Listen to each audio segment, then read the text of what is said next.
We all know that famous old proverb about 90s wrestling. If WWF were Coca-Cola and WCW were Pepsi, ECW would be a cocktail of beer, sludge, and various bodily fluids. It's a classic statement. Let's be clear, we don't mean it in a bad way. ECW provided a true alternative to the two big guns of the Monday Night Wars. They weren't just alternative in their brand of entertainment, but alternative in their very spirit. Yes, ECW was rougher, more violent, and occasionally sloppier than its competitors, but that was all part of its charm. Its nasty, terrifying charm. While WCW and their best pay-per-views are certainly still cherished today, the attitude towards ECW sparks a different set of emotions. ECW tapped into our primal sides like nothing before or after it. In hindsight, ECW may seem like a whirlwind of violence from start to finish, but like any major promotion, it had shows of great quality and shows of not so great quality. We've consulted resident ECW expert Justin Henry, and he's provided us with one of those classic rankings you all know and love. Because if anything says extreme, it's taking something exciting and dangerous and arranging it all into a nice structured list. Before we begin, we should mention that we're talking about the original incarnation of ECW. This list does not include any of the WWE CW productions. If that were the case, the One Night Stands would be fighting for the best view from the top, while December to Dismember would be competing for the wooden spoon with, well, you'll see in a moment. I'm Adam Pacitti from Cultaholic.com, and this is every ECW pay-per-view ranked from worst to best.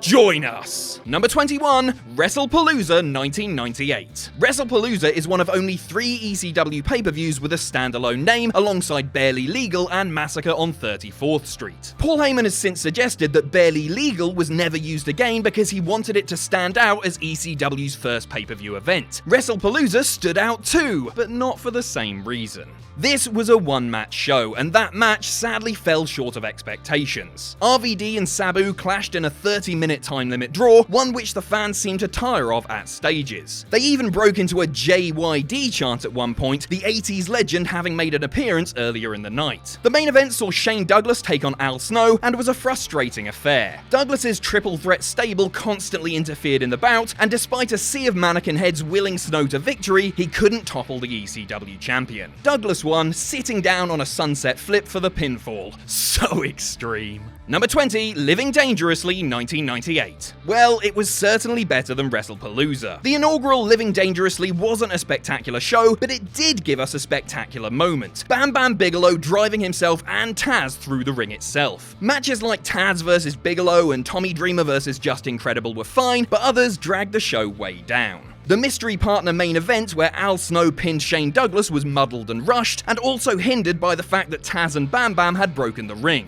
I know we just talked it up as the best moment of the night, but it was also a tiny bit selfish, boys. Masato Tanaka vs Doug Furnace sounds like it had the potential to be a fantastic bout, but unfortunately it was truly bad, with miscommunications galore. And you'd also think that Rob Van Dam vs Too Cold Scorpio would be an awesome 22-minute match. You'd be wrong. Number 19, November to Remember 1998. If Usain Bolt ran a 100-yard dash with any 3 Cultaholic personalities, one of us would have to finish second, right? That's your metaphor for ECW pay-per-views in 1998. Usain Bolt is Heatwave, a wonderful show, while one of us would have to be November to Remember. A silver medalist by default, but not even remotely in contention for the win. I think it would be me, by the way. Look at the rest of them with their tiny little legs. They'd be rubbish. Lance Storm and Jerry Lynn put on Match of the Night, which shouldn't be too surprising given the fact that they're Lance Storm and Jerry Lynn. Unfortunately, the rest of the card was pretty much a mess, with various disappointing moments. Tracy Smothers and Tommy Rogers could have put on a fun throwback-style match, but their bout was marred far too much by needless interference from the FBI. The full-blooded Italians, by the way, not the Federal Law Enforcement Agency. Later on, Jake Roberts was revealed as Tommy Dreamer's mystery tag partner, and while we're obviously glad that Jake's doing better now, 1998 probably wasn't the best period of his career. Still, there are 2 silver linings to this cloud. One, the main event positioned Taz as the next big challenger for the ECW title, as he threw the interfering Dudleys around and clamped the Taz mission on Shane Douglas. And 2, it was the second best ECW pay-per-view of 1998.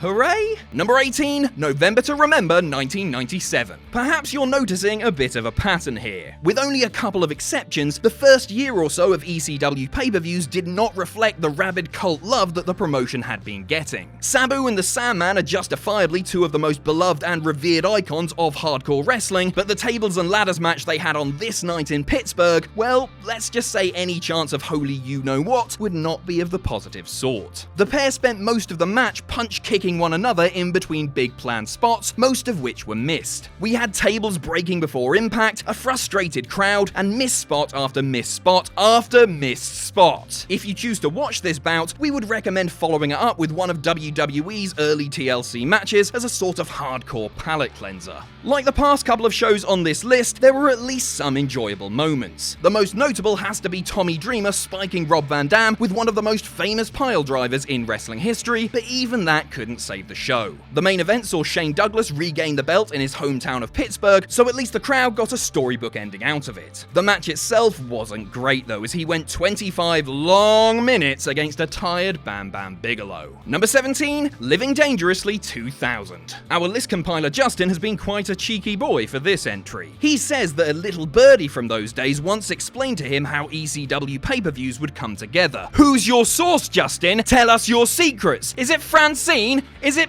Pitbull 1? Anyway, he says that at times there would only be 3 or 4 announced matches come show day, and Paul Heyman would sit in the locker room eyeballing the roster before finally saying, okay, you versus you. Living Dangerously 2000 felt like precisely one of those events. The highlight of the disorganized card was Super Crazy winning the TV title in the main event, defeating Rhino in a tournament final. But that was far from the most notable moment of the night. Yes, this show was the site of the infamous Danbury Fall, one of the most horrific high spots in wrestling history. New Jack and Vic Grimes dice with death on a scaffold dive gone horribly awry, and it never makes for easy viewing. New Jack suffered brain damage and was blinded in his right eye from the impact of Grimes landing on his head. 2 title changes and Dusty Rhodes working a bull rope match all took a backseat. Number 16, Massacre on 34th Street. Mercifully, we are now out of the hideous pay-per-views and cruising pleasantly enough into the rather decent ones. This show took place on the 3rd of December 2000, making it the best wrestling pay-per-view to ever occur on December 3rd. I'm looking at you, December to Dismember, you awful, awful mess. Massacre on 34th Street wasn't a great show, but considering it took place in ECW's dying days, it was totally fine.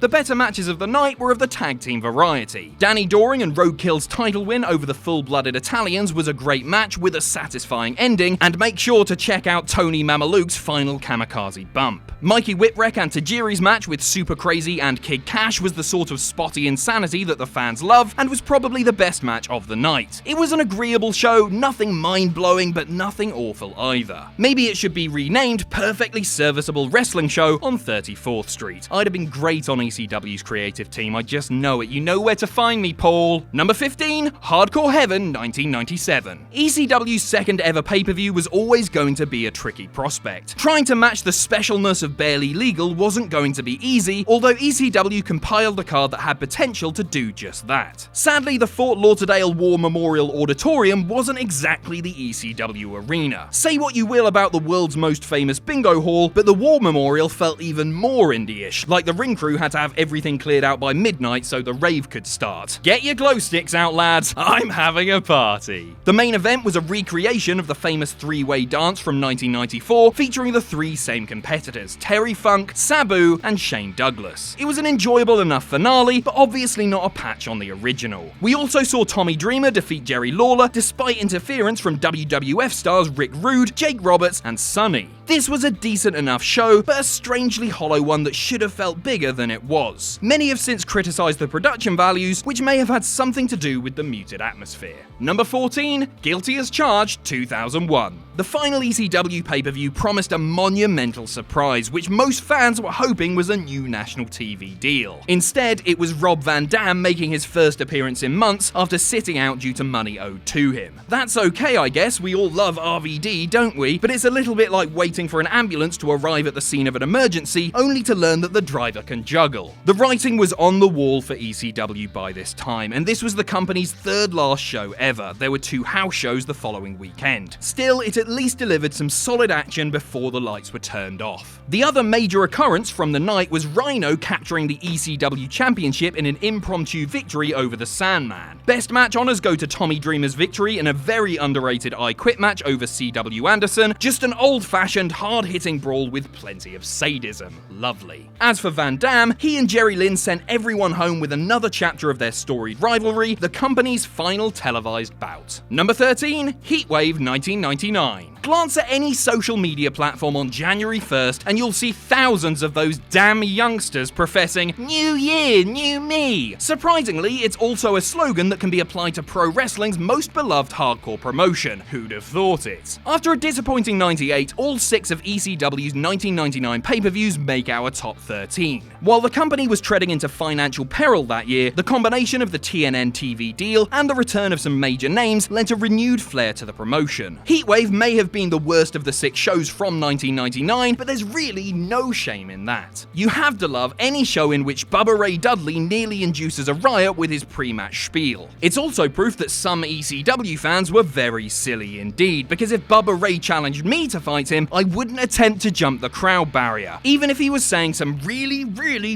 mean stuff, I'm almost certain I'd stay in my seat. The finish was mostly solid, including a great main event in which Rob Van Dam and Jerry Lynn defeated the Impact players, as well as a solid bout between Super Crazy and Little Guido. The finish of Taz vs Tajiri was fittingly brutal, with Taz choking out the Japanese buzzsaw with barbed wire over his face and neck. It would have been a great visual if the cameras hadn't cut to a wide shot. Number 12, Guilty as Charged 2000. Guilty as Charged 2000 wasn't a perfect show by any means, but it still managed to deliver the goods, like a violent postman with a heart of gold. That's pretty symbolic of ECW as a whole, actually. This was an inconsistent show, but one which grew in quality towards the end. The final 3 matches all worked to some degree, from a fiery RVD and Sabu clash, to the Impact players' tag title win over frenemies Dreamer and Raven, to Mike Awesome tearing Spike Dudley apart in a huge clash of styles. There were a few shortcomings, and Sandman unfortunately missed the show due to an emergency, but we got an event that still managed to over-deliver. ECW at times could get on by smoke and mirrors, but when their better performers shined, their quality rang through clearly. It could perhaps even be regarded as ECW's most underappreciated show. Number 11, Living Dangerously 1999. Sometimes all you need out of a pay-per-view is for its more heavily hyped title matches to deliver, and that's something this event can say happened. It took place in the same Asbury Park Convention Hall that Living Dangerously occurred in 1 year earlier, although the difference in overall quality was night and day. Taz and Sabu put on perhaps the best match the two ever had with one another, unifying the ECW and FTW titles in the process. It even arguably topped their hugely hyped bout at Barely Legal. Rob Van Dam and Jerry Lynn's TV title marathon was the prelude to even more great matches between the two, and was quite superb in its own right. Let's just ignore the bizarre piece of officiating where the time limit expired and the referee tried to award the title to the challenger, shall we? The show had its misses, such as New Jack vs Mustafa and the Impact players versus Dreamer and Douglas, but the good stuff fired on all cylinders. Number 10, November to Remember 2000. This show is proof you don't necessarily need your biggest stars to put on an enjoyable show. Tommy Dreamer was inactive at the time, and RVD was busy filming a movie, although his relationship with Paul Heyman wasn't exactly at its strongest either. It wasn't the most eventful or dramatic ECW pay-per-view, which is quite ironic given its name, but the roster seemed particularly motivated to put on a fun night of wrestling. The best match of November to Remember 2000 was on the undercard, an all-action encounter between Kid Cash and C.W. Anderson. It was also filled with gimmick matches, perhaps to mask the relative lack of star power. Do you want to see Rob Van Dam and Tommy Dreamer? How about a flaming tables match, a loser leaves town match, and a double Jeopardy title match? It's almost as good, we promise. In fairness, this variety helped spice up a show which could have been one of the least remarkable in ECW history. The company may have been on its last legs by this stage, but their commitment to making the best of a bad situation has to be commended. Number 9, November to Remember 1999. The best November to Remember featured a number of performers that would finish up shortly afterwards, including Taz and Chris Candido. Sabu also made his second to last pay-per-view appearance, and we saw the final ECW match between Masato Tanaka and Mike Awesome. Their eternal war would continue at One Night Stand 2005, of course, under the WWE banner. In fact, this event could be compared to One Night Stand in a certain way. It marked the Sandman's first pay-per-view back since his WCW exit, so the event can be seen as a success in terms of bringing a ton of heavy hitters together on one show. Awesome vs Tanaka for the ECW title was the bone-rattling showcase you'd expect from the two. A three-way dance between Super Crazy, Jerry Lynn, and Tajiri brought their usual high level of pizzazz and panache, while Sabu and Candido provided a sleeper hit in what was originally a bit of a throwaway bout. Number 8, Anarchy Rulz 2000. It certainly felt weird to see ECW in St. Paul, Minnesota, old AWA territory, but there was a reason behind their excursion. Jerry Lynn was set to capture the company's belt in his native Twin Cities region. He and then champion Just Incredible have had some excellent bouts with each other over the years, but Lynn's victory on this night may have been the best of their lengthy series, one which spans several promotions. The spot of the night may well have been Easy Money attempting to powerbomb Kid Cash from the top rope, only for the smaller man to reverse it into a mid-air Hurricane Rana. Elsewhere, Rob Van Dam challenged Rhino for the TV title, a belt he had previously held for 700 consecutive days. Mercifully, Rhino was able to pull out the victory and retain, otherwise RVD may still have that title around his waist today. A largely consistent card also featured Cyrus versus Joel Gertner, so if you want to watch that, then you can certainly do so. No, in all fairness, they kept it short, the crowd were hot, and it was nowhere near as bad as it could have been. Number 7, Guilty as Charged 1999. This was another show with some notable no-shows, but again ECW pulled it out of the bag. Masato Tanaka wasn't able to wrestle for the TV title, and Jerry Lynn was pulled with an injury, so their planned opponents faced each other instead. That could often spell disappointment, but we got Rob Van Dam versus Lance Storm, which seems like the very definition of a happy accident. It wasn't the best match of the night though. That honor goes to Super Crazy versus Tajiri, with both men given a chance to show off their athleticism in front of an appreciative crowd. We were also treated to a notable debut as Sid wrestled his first ECW match, squashing John Cronus in little over a minute. The main event also delivered in terms of booking at least, if not in terms of actual in-ring action. Taz finally ended the 13-month world title reign of Shane Douglas, a big crowd-popping moment to end the night. Douglas maybe should have submitted to the Taz mission instead of passing out, but it's ECW and everybody is really tough and cool, so we'll let it slide. Number 6, Hardcore Heaven 2000. You'll never believe it, but this was another show that over-delivered despite organizational chaos. Disarray was becoming more apparent in ECW by this time, as the world title scene saw frequent changes due to Mike Awesome's walkout the previous month. Just Incredible got the gold in roundabout fashion and ended up facing former partner Lance Storm in the main event of this show. It would be Storm's last night with the company, as he was too sick of being unpaid. The match was originally a triple threat that included Tommy Dreamer, who was hastily pulled as part of a somewhat muddled angle the day of the show. He'd come out at the end to attack Credible before closing the show by attacking Francine, the big bloody babyface. Only 3 matches were known going in, the main event that was ultimately changed, along with RVD versus Jerry Lynn and TV champion Rhino versus Sandman. Despite the messy build, the show overachieved as the scheduled matches all delivered to varying degrees. Even undercard matches like Balls Mahoney versus Masato Tanaka and Tajiri versus Steve Corino competed for best of the night. Number 5, Heatwave 2000. The real-life drama here was more fascinating than any of the wrestling, as members of the XPW promotion showed up to cause a scene in the front row just before the main event. This led to a reported brawl between promotions outside the building, but no footage exists, so you'll just have to imagine 2 sets of burly men in black t-shirts swinging madly at each other in an LA parking lot. As for the matches themselves, Heatwave followed Hardcore Heaven's example by being a surprisingly consistent show. ECW in 2000 were a bit like Rocky. They'd take a beating and almost certainly didn't know where they were, but kept fighting regardless. A 4-way match that included the returning Psychosis may have been the best of the show, while Jerry Lynn's sadistic mauling of Steve Corino made for quite a spectacle. Lynn even used Corino's blood to fashion war paint on himself, a twisted and unique visual. The chaos both in and out of the ring definitely makes this show worth a look. Number 4, Hardcore Heaven 1999.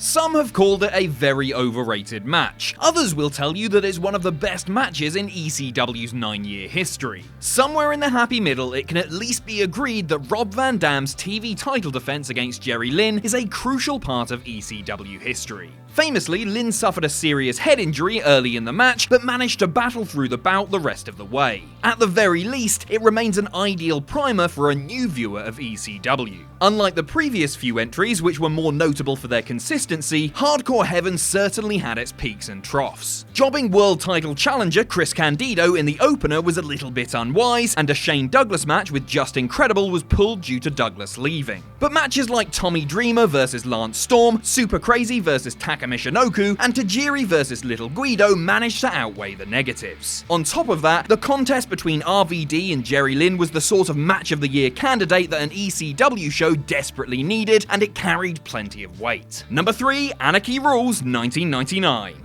This show was ECW running on pure momentum. Set in front of a white-hot Chicago crowd, Anarchy Rulz delivered with several huge moments. There was Mike Awesome's surprise return, finding himself inserted into an ECW title match between Tanaka and the outgoing Taz. Taz was given Judas treatment by the crowd, who showered him with chants of "You sold out" in reference to his impending move to WWF. In a nice moment, however, they gave him a proper send-off when he sportingly handed the title over to Awesome after the bout. This crowning moment was supported by matches like Jerry Lynn vs Lance Storm and Sabu vs Just Incredible, making for a solid event from top to bottom. If there's one criticism to give, it could be the topsy-turvy nature of the card. RVD and Balls Mahoney main evented, backed up by a tag title match featuring Raven and Tommy Dreamer. But surely the ECW title match should have taken precedence over both bouts. Even so, Anarchy Rulz can perhaps be regarded as the last great ECW pay-per-view, at least until the one-night stand events once the company had gone under.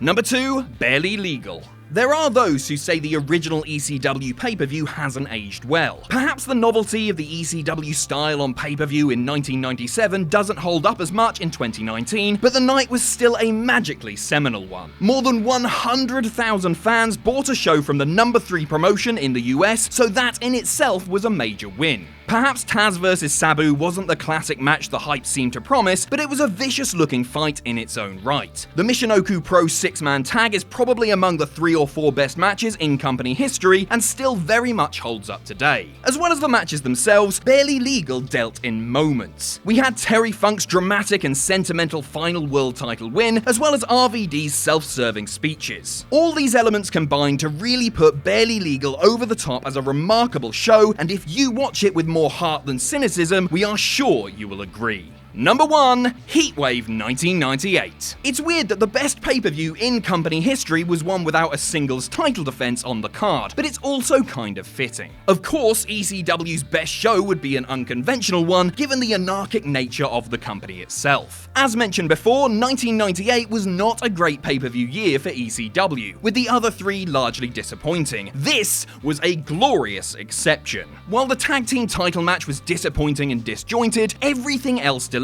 as it was supposed to. Mike Awesome and Masato Tanaka's 12-minute war may have been their best work together, while the Dudleyville street fight was a nice combination of brutality and comedy. Another bout that doesn't get the credit it deserves is Taz and Bam Bam Bigelow's Falls Count Anywhere match for the unofficial FTW title, and it turned out far better than even their Living Dangerously match. Add some examples of straightforward pure wrestling like Lynn vs Credible and Candido vs Storm, and it's easy to see why this was ECW's crown jewel.